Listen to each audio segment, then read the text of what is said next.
What it do, what they do. Hey, look, real quick.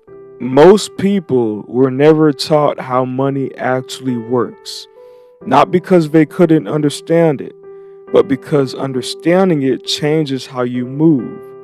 Once you see the system clearly, your mindset around money can never be the same. Money is created as debt, okay?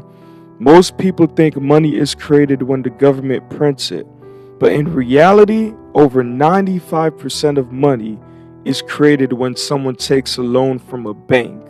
Okay? 95% of money is created when someone takes a loan from a bank. When you sign for a mortgage, a car, or a business loan, the bank does not give you existing money. They create new money digitally based on your promise to repay back the loan. Your signature brings money into existence. Let that sink in. Money is born from debt. Money is debt. Money is not wealth itself. It is a claim on future work and future value. Banks do not lend deposits, they create money. We're taught that banks lend out the money to that savers deposit, but that's far from the truth. In reality, banks don't lend deposits. They create money the same way that someone goes to a warlock, a magician, a voodoo priest. They're able to create something out of nothing. Alright? Banks don't lend deposits. They create money. At that moment, a loan is approved. The borrower signs a IOU slip that then becomes the bank's asset. Okay? The bank credits the borrower's account, and that credit is accepted as money.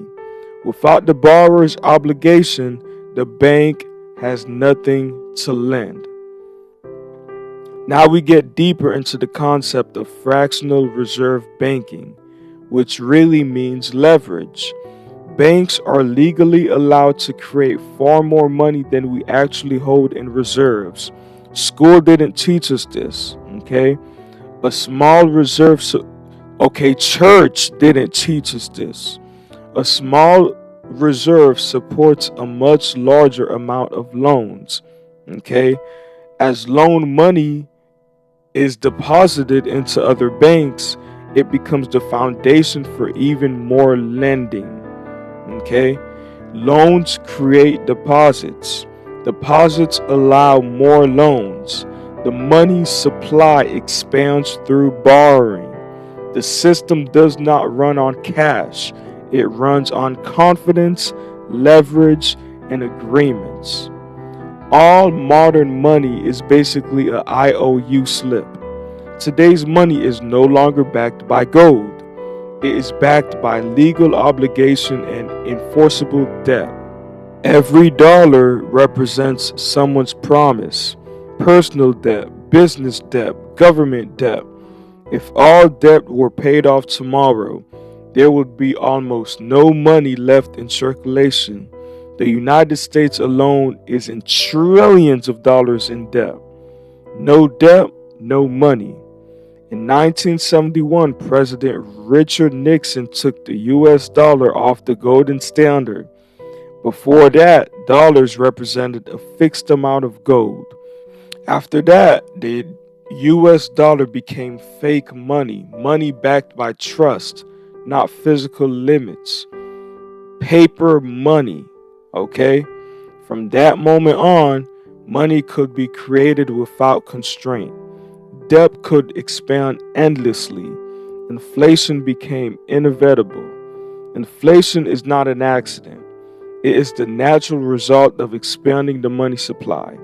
Money is designed to lose value over time. Doing nothing is not neutral. It really is just losing. When more money is created, the rich get richer and the poor get poorer. Each dollar buys less. This loss of purchasing power is a silent tax. If your money is sitting still, it is quietly shrinking. Inflation does not hurt everyone equally.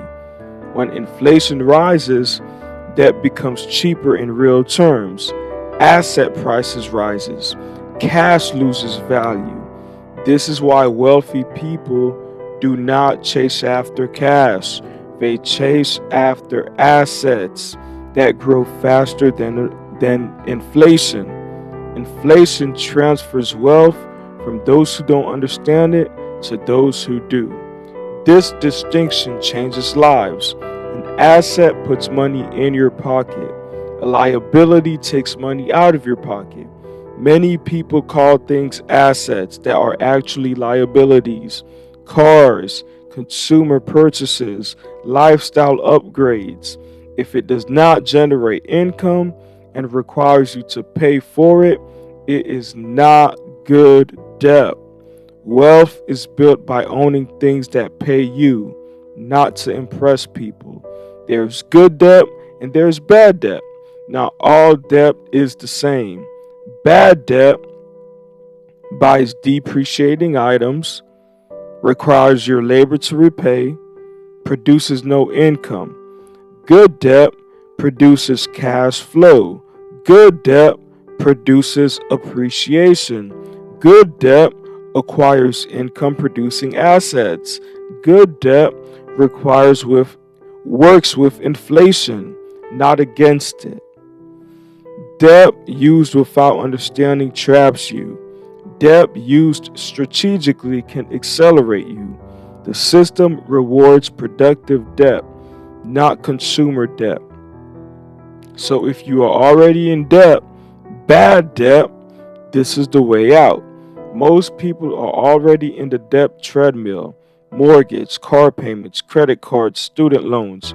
If you are already in bad debt and you're paying the principal plus interest that the banks profit off of, you are in a rat race. The way out is not to work harder. The way out is to create the same way money is created.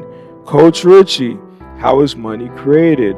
Banks create money through obligations. You create freedom by building assets that generate the cash flow and let the business pay off the debt. You don't pay all the debt off by working. You pay the debt off by creating an asset that pays for the debt, that cash flows, that services the debt, that reduces dependence on your time. Coach Richie, if the U.S. is so rich, why don't they just pay all the debt that they owe? No, dummy. They're not going to pay all the debt. They're going to create businesses, opportunities that pay off the debt over time. Income keeps you alive. Assets changes your future. Income alone keeps you dependent. Assets without income do not scale. The goal is alignment.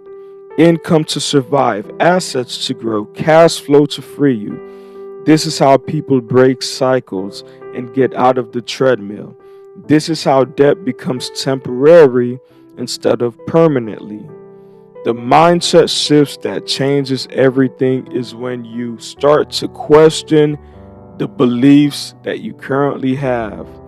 You are hypnotized. You are being hypnotized. You've been hypnotized by your parents, by your family tree, by the school system, by the fake friends that you have, by social media, by TV shows, programmings, movies, live streams. Everything has hypnotized you to where you are at right now. You break free from being hypnotized by starting to ask yourself questions. Question every statement. Question every belief. Question every thought. Stop saying that I need to make more money and start asking, what assets can I build or acquire that pays me? You stop fearing debt blindly and you start understanding how the system uses it. You stop saving money that loses value, paper money that isn't backed by anything and start positioning yourself into producing value. This is not about being careless. It is about being educated. And the more educated you are, the more you grow. The more you learn, the more you grow. The more you learn, the more you grow. The more you learn, the more you grow. The goal is not depth. The goal is assets. Assets are what pull you off of the treadmill. Create, create, create, create, create. Stop being a consumer and start being a producer. When you change how you think about money, you stop being controlled by it. And that is where real freedom begins. Remember, blessed is he who doesn't just hear the word, but does it. Take what you learned today, apply it, put yourself in a position to be someone that produces this week. I'll see you next Monday for another Mindset Monday. It's your boy, Coach Richie. I'm out. Mindset Monday!